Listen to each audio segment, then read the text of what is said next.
नमस्कार, मायमावली हिंदी समाचार में आपका स्वागत है और मैं हूं शेख इस्माइल। दर्शकों, आज तहसीलदार ऑफिस में तहसीलदार कार्यालय के सामने बीजेपी के तत्वावधान में एक धरना प्रदर्शन हुआ।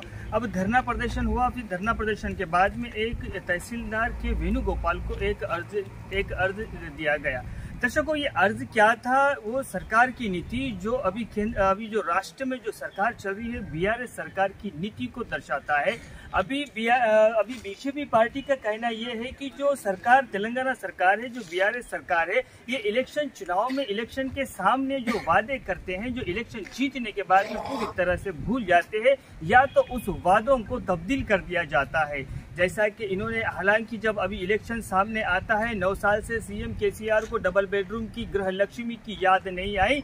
जब याद आती है तो इलेक्शन के सामने याद आती है ये जनता को एक छोटा सा पेड़ा खिलाना या तो चॉकलेट वितरण करना, इस तरह से कहा जा रहा है। दर्शकों, जब डबल बेडरूम की जब बात आई थी वो 5 लाख रुपए में सीमित थी। दर्शकों, वो 5 लाख में भी डबल बेडरूम नहीं बनता, लेकिन अब इस वक्त ये जो नया स्कीम लाया गया है गृह लक्ष्मी, इसकी तो कोई बात नहीं थी, लेकिन फिर भी ये स्कीम लाई गई है। ये सिर्फ 3 लाख की है, इसमें पूरी तरह से अच्छी तरह से पाया भी नहीं बन सकता, ऐसा बीजेपी के कार्यकर्ताओं का कहना है। अभी ये बीजेपी कार्यकर्ता आज पूरे राज्य में भी इस तरह से जो मंडल ऑफिस है वहां जाकर, जो तहसीलदार ऑफिस है वहां पर जाकर धरना कर रहे हैं और हर एक तहसीलदार को अपना एक अर्ज दे रहे हैं और कहते हैं कि जिस तरह से जो घोषणा पत्र किया था केसीआर सरकार ने, सीएम केसीआर ने, बीआरएस सरकार ने, वो पूरी तरह से विफल रहे हैं। किसान की सरकार कहते हैं, लेकिन किसान परेशान हाल है। अब केंद्र की जो सरकार है, वो अगर केंद्र की सरकार की जो योजना है वो बंद कर ये नई योजनाएं लाते हैं, इसलिए काफी सारे नुकसानात उन किसान भाइयों को, काश्तकार भाइयों को भी हो रहा है। कहते हैं कि बीजेपी के कार्यकर्ता कहते हैं कि बीजेपी के मंडल अध्यक्ष दत्ता निकम कहते हैं कि जो सरकार ने वादा किया था दलित बंधु देंगे, एक मंडल में 10 लोगों को दलित बंधु देंगे, फिर उसके बाद में उनको 10 लाख रुपए भी दलित बस्ती के तरह 10 लाख रुपए भी दिया जाएगा दलित बस्ती। इन सबको पीछे छोड़कर कहीं और निकलता जा रहा है। ये सिर्फ इलेक्शन के सामने आने से एक ये सीएम केसीआर की नीति है और कहते हैं कि जो सरकार जिसे जो ऊंचाई पर दिखाई दे रही है, अंदर से वो पूरी तरह से खोखली है। बस लोगों को ढका जा रहा है, जनता को, राज्य की जनता को पूरी तरह से ढका जा रहा है। आज उसी संदर्भ में तहसीलदार के वेणुगोपाल को एक अर्ज दिया गया और कहा गया है कि ये हमारा अर्ज जो है कलेक्टर तक आप जल्द से जल्द पहुंचाने की कोशिश करें। धन्यवाद। पर आप बने रहिएगा मायमावली हिंदी समाचार के साथ। कैमरामैन दीपक गुरुवते के साथ इस्माइल शेख, मायमावली, बेला।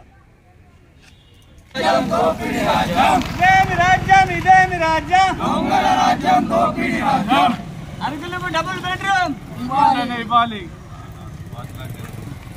అర్హులైన వారికి డబుల్ బెడ్రూమ్ కు 5 లక్షలు ఇవ్వాలి. డబుల్ బెడ్రూమ్ కు 5 లక్షలు ఇవ్వాలి. అర్హులైన డబుల్ బెడ్రూమ్ కు 5 లక్షలు ఇవ్వాలి. ప్రతి ఒక్కరికి, అర్హులైన వారికి డబుల్ బెడ్రూమ్ ఇవ్వాలి. అర్హులైన అందరికి డబుల్ బెడ్రూమ్ ఇవ్వాలి.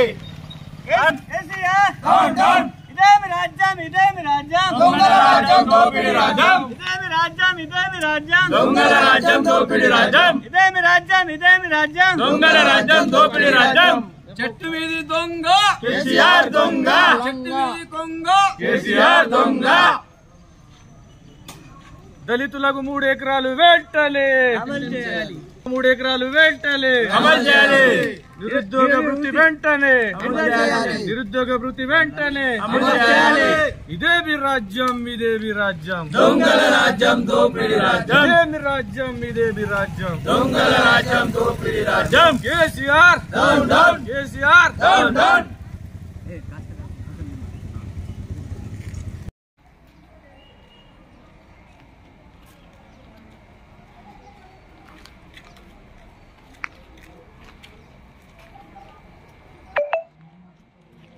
के बारे में इससे पहले गवर्नमेंट बोले डबल बेडरूम देते बोले जब है तो काटेंगे, बेटी है तो काट लेंगे बोल के ऐसा बोले। और जो पब्लिक को 9 साल से नहीं दिए, अभी जो दे रहे हैं तो अभी नया एक स्कीम बदला है, उसका डबल बेडरूम का नाम चेंज करके गृह लक्ष्मी पथकम बोल के लाए। 3 लाख का, 3 लाख में कहा घर होता कैसा, घर हुए तो भी वो जो अरुल है उनको देना और उसका टाइम बढ़ाना बोल के हम इससे पहले भी दिए, अभी भी दे रहे मेमोरेंडम पूरा। Bharatiya Janata party state party के आदेश से, जिला पार्टी के आदेश से बेला मंडल में, बेला मंडल भारतीय जनता पार्टी का आप दे रहे।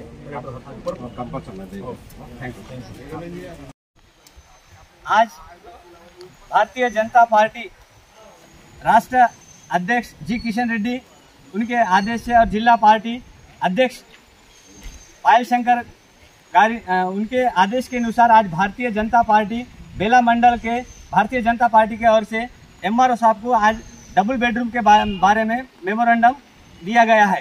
तो मेमोरेंडम देने जाने का मतलब क्या बोले तो आज केसीआर साहब जब CM बनने से पहले उन्होंने वादा किया था कि डबल बेडरूम हर घर को देता, 5 लाख का डबल बेडरूम देता बोल के बोले। तो अभी तक 9 साल 9.5 साल हो गए, अभी तक डबल बेडरूम नहीं दिए।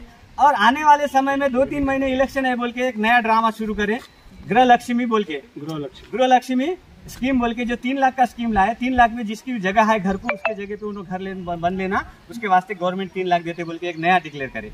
उसके बारे में उसके लिए टाइम दिए थे खाली 3 दिन का, और उसमें एप्लीकेशन के वास्ते जो उन्हें डॉक्यूमेंट लगाना जो बोले थे, राशन कार्ड होना, उसके बारे में करंट बिल नील होना, घर टैक्स नील होना, और तुम्हारा आधार कार्ड होना, पैन कार्ड होना, और लेडीज़ के नाम से देता, ये सब डॉक्यूमेंट जमा करने के लिए कम से कम 15 दिन लग जाते। तो उसमें गवर्नमेंट दिए 3 दिन टाइम, और 3 दिन टाइम देने के बाद उन्होंने बोले सो बात 5 लाख का घर छोड़ दिए। अभी गृह लक्ष्मी पथकम बोल के 3 लाख लाए। अभी यहाँ पे एक उन्हें ड्रामा पलटी मार दिए, शुरू कर दिए। और जब तेलंगाना में जो 1200 विद्यार्थी अमर हुए तेलंगाना होना बोल के, उसमें सब पार्टी रास्ता राको धरना करके 1200 विद्यार्थी आत्म बलिदान हो गए तेलंगाना के लिए।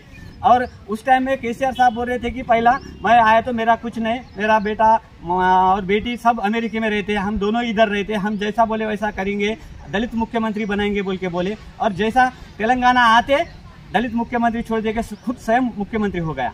फर्स्ट टर्म में हुआ, सेकंड टर्म में हुआ। लेकिन जो गरीबों को मैनिफेस्टो में दिए सो वादे के बारे में क्या होगा? तेलंगाना की 4.5-5 करोड़ जनता का कहना था कि तेलंगाना से अपना कुछ तो भी सुधार आता, अपना कुछ भला होता, घर को नौकरी मिलती, घर को निरुद्ध वृत्ति दे तो बोला 3116 रुपए। आज युवा बेकार है, कहाँ गवर्नमेंट जॉब नहीं मिल रहा उनको, 3116 रुपए दे तो बोले वो भी नहीं दे सके गवर्नमेंट। डबल बेडरूम बोले वो भी नहीं दिए। 3 एकड़ जमीन दे तो बोले दलित को वो नहीं दे। दलित बंधु बोल के 10 लाख का स्कीम लगाए, वो भी खाली इलेक्शन आया हुजूराबाद मुनगुड़ बोले वैसे ठिकाने में दिए, बाद में भूल गए।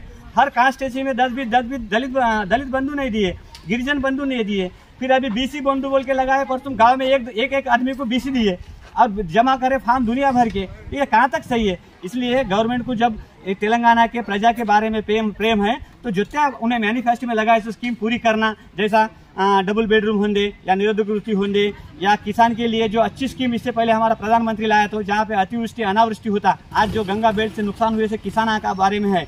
तो जो मोदी का नाम आता बोल के पंतप्रधान फसल बीमा योजना था, प्रधानमंत्री फसल बीमा योजना, वो बंद कर दिया केसीआर। अगर से वो प्रधानमंत्री फसल बीमा आज रहता था तो हर किसानों को एकरी 40,000 रुपये मिलते थे, जैसा भेदोड़ा, बेला, गंगा बेल्ट, खोगदूर, मांगरूड, जैनत मंडल में है, आदिलाबाद मंडल में जो गंगा बेल्ट वाले का नुकसान हुआ। आज अगर से प्रधानमंत्री फसल बीमा योजना रहता था तो 40,000 रुपये हर किसान को मिलता था। ये प्रीमियम बनने का गवर्नमेंट ने बंद कर दिया। कई को बोले तो वहाँ पे किसान को जो पैसे मिलेंगे 40,000 रुपये एकड़, तो इसके 10,000 रुपये एकड़ केसीआर के भूल जाते और मोदी का नाम आता बोल के वो स्कीम बंद कर दिए। इसलिए ये CM को साहब को काश्तकार की तरफ से मैं और एक विनती करना चाहता हूँ, जो प्रधानमंत्री फसल बीमा योजना है वो इम्प्लीमेंट करो, वो तेलंगाना में लागू करो। कई को बोले तो किसान जब अतिवृष्टि अनावृष्टि होती, जब नापीकी होती, पूर आता, बाढ़ आती, वैसे समय में किसान कुछ प्रीमियम भर के रहे तो उसको 40,000 30,000 रुपये एकड़ जो मुआवजा मिलता था वो नहीं मिल रहा। इसका वजह, इसका जिम्मेदार खुद केसीआर है, जो प्रधानमंत्री फसल बीमा जैसी स्कीम बंद कर दिया और 10,000 रुपये एकड़ को देकर रेतु बंधु देना बोल रहा है। ये कहाँ तक सही है आज? और ऊपर से बोलता कि किसान, मैं देश का नेता, किसान नेता बोलता। अरे किसान नेता है तो आज मोदी देश का नेता है। मोदी है क्या? किसानों के लिए एक DAP के ऊपर 2,000 रुपये सब्सिडी दे रहा, 1350 रुपये में जो DAP मिल रहा, उसका MRP रेट है 3,771 रुपये। खाली 1250 में जो DAP मिल रहा है, किसान को मैं बोलना चाहता हूँ, एक किसान 2 DAP 2 यूरिया डालता। एक यूरिया का कीमत कहाँ तो भी अमेरिका में देखो, चाइना में देखो 2500 रुपये 3000 रुपये यूरिया का रेट है। लेकिन भारत देश के किसान के लिए मोदी जी ने इतनी अच्छी स्कीम लगाई, 286 रुपये 266 रुपये में कहा 50 किलो का 45 किलो का यूरिया बस्ता आता क्या? वो यूरिया बस्ता के ऊपर एक पोते के ऊपर 2400 रुपये सब्सिडी दे रहा है सेंट्रल गवर्नमेंट मोदी। और ये पब्लिक को अपने को बोलना है, पब्लिक तक काश्तकार को बोलना है। इसलिए देश का नेता है, किसान का नेता है मोदी जी। और इन्हों केसीआर साहब बोलता कि मैं टीआरएस छोड़ के अभी बीआरएस कर दिया, राष्ट्र समिति बोल रहा, किसान नेता बोल रहा, ये कहाँ तक सही है? किसान के बारे में उतना प्रेम रहता तो प्रधानमंत्री फसल बीमा बंद नहीं कर सकते थे। और ये जो और 5000 रुपये रेतु बंधु दे के जो सोयाबीन के ऊपर 50% सब्सिडी आती थी वो बंद कर दिया, चने के ऊपर 50% सब्सिडी आती वो बंद कर दिया। खाली दे रहा, पाइप आते थे स्प्रिंकलर सेट के, जब बावली आती थी किसान के पूरे सब्सिडियां बंद करके खाली 10,000 रुपए एक रेतु बंधु दे के किसान को रेतु बंधु दे रहा, रेतु बंधु दे रहा। एक रेतु बंधु दे के पूरे स्कीम टोटल किसानों के बंद कर दिए। और जब वो टाइम में 2014 से जब मोदी आने से पहले किसान यूरिया के वास्ते तड़पता था, रात में जाके 2 बजे लाइन में लगता था, चपला लाइन में लगा के 2-2 बजे पेट में रात में 2 बजे जाके कृषि केंद्र के सामने सोते थे।